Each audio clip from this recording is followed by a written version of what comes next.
Halo semuanya, hari ini saya mau ngebahas salah satu poin penting yang bisa dilakukan oleh orang tua untuk membantu anaknya yang berkebutuhan khusus, dalam hal ini anak autis, untuk bisa lebih banyak berkomunikasi di rumah dalam kehidupan sehari-hari dan bisa menggunakan apa yang sudah dia pelajari di tempat terapi secara fungsional di rumah.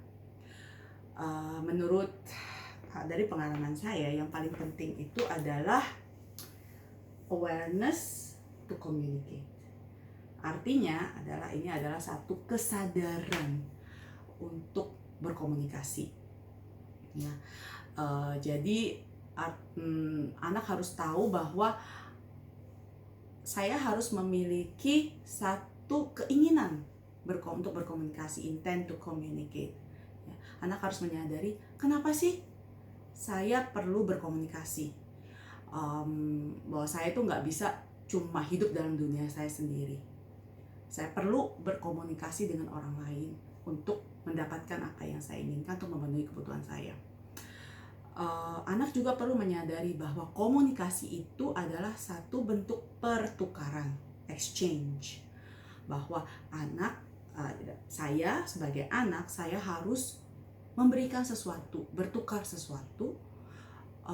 Dalam hal ini saya menukarkan suara saya kalau anak sudah punya suara verbal, atau dalam bentuk gambar, foto jika belum punya kesiapan verbal, ya, untuk mendapatkan apa yang saya butuhkan atau apapun yang saya inginkan, ya.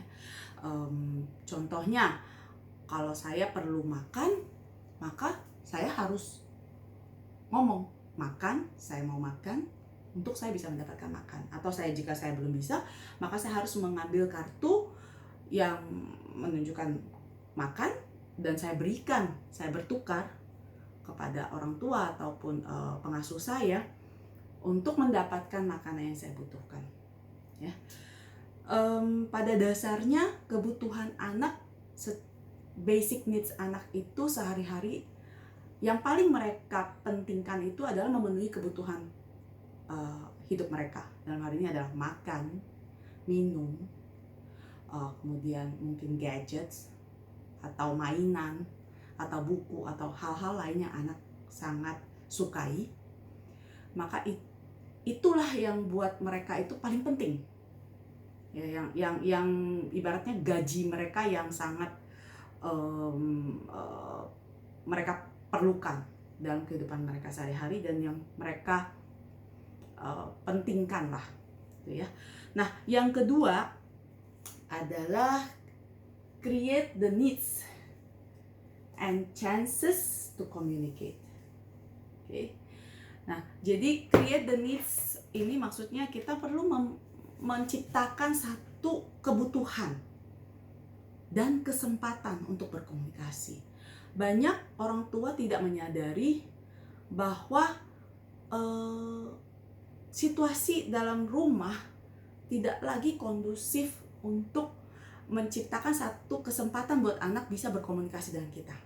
Jadi kita sendiri tanpa sadar kita sudah meniadakan kesempatan anak untuk bisa berkomunikasi dengan kita. Ya.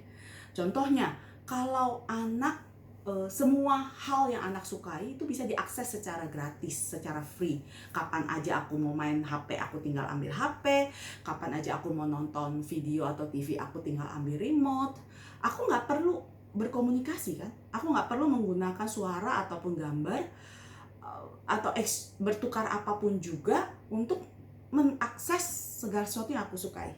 Jadi pada dasarnya semua udah terpenuhi, gitu loh. Buat apa lagi aku berkomunikasi? Buat apa lagi aku belajar? Toh semua yang aku butuhkan sudah terpenuhi.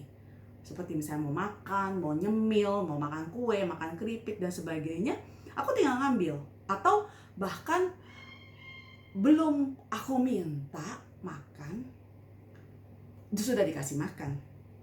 Jadi kapan aku perlu belajar kata makan? Menggunakan kata makan. Kalau aku belum merasa lapar, aku belum menggunakan kata lapar, kata makan, tapi udah langsung disodorin makan, disuruh makan. Jadi nggak perlu lagi untuk belajar atau menggunakan kata makan tersebut. Ya. Dan anak juga misalnya di tempat terapi, mereka diajarkan kata makan lah, minum lah, kata-kata fungsional yang lainnya, label-label lainnya. Tapi anak cuma tahu teori. Ditanya ini apa, tahu. Tapi anak tidak tahu cara menggunakannya di dalam kehidupan sehari-hari. Kenapa? Karena nggak ada kesempatan praktek. Aku nggak tahu cara menggunakannya buat apa. Gitu loh. Sama seperti yang tadi makan. Nggak pernah aku belum ngomong makan tapi udah dikasih makan. Jadi nggak pernah menggunakan kata makan tersebut dalam kehidupan sehari-hari untuk meminta. Ya. Terus gimana dong caranya? Apa yang kita sebagai orang tua bisa lakukan? Yang pertama, restrict, semuanya harus dibatasi. Jadi akses itu harus dibatasi. Karena anak hanya memperdulikan apa yang penting buat diri dia. Jadi apa yang anak pedulikan itu yang harus kita kontrol, kita batasi. Jadi kalau bisa misalnya anak suka banget nih makan kerupuk kayak kue kayak atau biskuit gitu kan, itu kita simpan dan kita kunci. Kalau misalnya ini boleh masih bisa kelihatan tapi terkunci, atau misalnya dalam posisi lemari yang lebih tinggi, sehingga anak bisa, kalau belum verbal, mereka bisa menunjuk aku maunya yang di atas sana. Oke. Karena kita juga perlu mengajarkan pada anak bahwa kamu tuh harus kerja untuk dapat gaji, untuk dapat bayaran. Jadi kamu harus punya satu usaha, effort untuk ngomong atau ngambil kartu untuk ditukarkan dengan apa yang kamu inginkan, ya kan? Nah, caranya gimana? Jadi kalau misalnya anak misalnya butuh kue, dia suka mau makan kue, oke.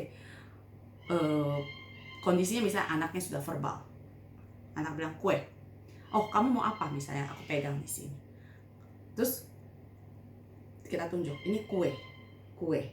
Nah kita prompt untuk menunggu dia ngomong kue. Kalau dia cuma misal it's okay, kita akan ngomong kue, kita akan prompting dengan cara yang benar. Lalu kita kasih, jangan satu toples, satu piece yang kecil.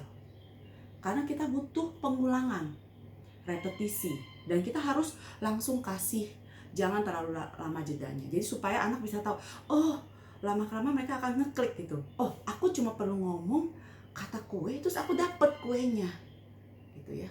Nah kali berikutnya juga kita tunggu. Oke, kalau anak belum bisa kita ngomong kue, akan mereka ngomong apa? Kue, boleh, nggak apa-apa. Kita sekali lagi kita ngomong kue. Oke, nah kalau anak belum banyak verbal, jangan pakai kalimat saya mau minta kue, please. Itu udah kepanjangan. Oke, nah kalau anak belum verbal, maka kita bisa siapkan kartu-kartu, mau kartu buatan sendiri, itu akan lebih baik ya menurut saya. Jadi foto-foto barang-barang yang memang dia sukai, real gitu kan. Kemudian kita print dan kita laminating. Nah mereka harus mengambil foto kue tersebut dan berikan. Jadi ada satu bentuk exchange, ya, pertukaran. Tapi harus diingat, jangan kitanya juga bisu, diam. Jadi pada saat mereka ngasih kartu, kita oh kue, kita akan kasih kue, tapi jangan juga kita paksa, pokoknya mati-matian lu harus ngomong kue, ya. Jangan dibuat trauma, jangan dibuat menjadi sesuatu yang membuat stres anak gitu. Nggak perlu melakukan hal tersebut. Oke. Kalau anak belum punya kemampuan, bagaimana caranya dipaksa juga nggak bisa keluar, gitu ya. Nah jadi dengan prompting, nah setelah dengan prompting, dengan bantuan, tapi kita harus tahu caranya untuk fade off the prompt, jadi mengurangi promptnya. Jangan terus-terusan kita kasih tahu kue. Kita lihat dulu kesiapan anak. Dan anak harus nunggu dulu, bukan dengan cara nangis dan tantrum langsung dikasih. Oke? Kemudian repetisi. Kalau mau makan juga kita bilang, oh mau makan. Oke, 1 suap. Terus dia ngomong makan, makan. Atau misalnya anak belum bisa, kasih kartu atau kasih bahasa isyarat, aku mau makan, makan. Oke, udah kasih makan. Oke, mungkin cukup untuk hari ini sharing dari saya. Sampai jumpa di kesempatan selanjutnya. Thank you.